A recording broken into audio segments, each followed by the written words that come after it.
నిన్న గౌరవ ముఖ్యమంత్రి గారు నిన్న కల్వకుర్తి వెళ్ళి ఉన్నారు. సంతోషం. గౌరవ ముఖ్యమంత్రి గారు కల్వకుర్తి వెళ్ళి వస్తూ కందుకూరు నుండి వచ్చారు అధ్యక్ష.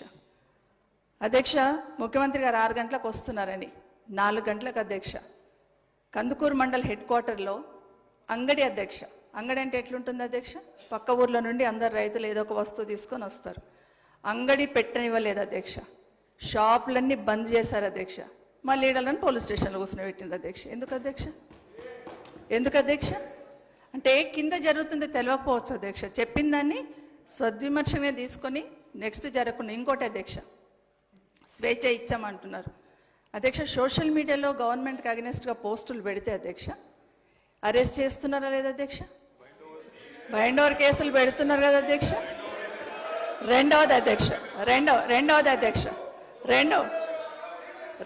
అధ్యక్ష పాఠశాలలో ఎలుకలు కొరికితే గాయపడ్డారంట అధ్యక్ష. దయచేసి జాగ్రత్త తీసుకోండి. ఎట్లయిపోయిందంటే హాస్టల్ ఉంటే ఎలుకలు కొరికితే బయటకు వస్తే కుక్కలు కరుస్తాయి అన్నట్టు అయిపోతుంది అధ్యక్ష. దయచేసి కొంచెం జాగ్రత్త తీసుకోమని కోరుతా ఉన్నాను అధ్యక్ష. మేము మాట్లాడితే ప్రతిపక్షంగా మాట్లాడినట్టు ఉంటుంది అధ్యక్ష. జూన్ 1 నెలలోనే రోజుకొక హత్య చొప్పున జరిగిందని ఇందులో రాయడం జరిగింది అధ్యక్ష. అంతేందుకు అధ్యక్ష, ఈరోజు ఒక పేపర్లో కంప్లీట్ ప్రభుత్వానికి అనుకూలంగా ఉన్న పేపరే నిన్న ఒక్క రోజులో 3 హత్యలు జరిగిన హైదరాబాద్లో రాశారు అధ్యక్ష. ఇది మేం కావాలని మాట్లాడుతున్న విషయం కానే కాదు అధ్యక్ష. మీరైనా మేమైనా మనందరికి కావాల్సింది ఈ రాష్ట్రంలో ప్రజల భద్రత, ఈ రాష్ట్రంలో శాంతి ఉండాలి, ఈ రాష్ట్రానికి బాగా పెట్టుబడులు రావాలి. ఇది మాత్రమే కోరుకుంటున్నాం అధ్యక్ష. ఇంకొకటి ఏమీ లేదు.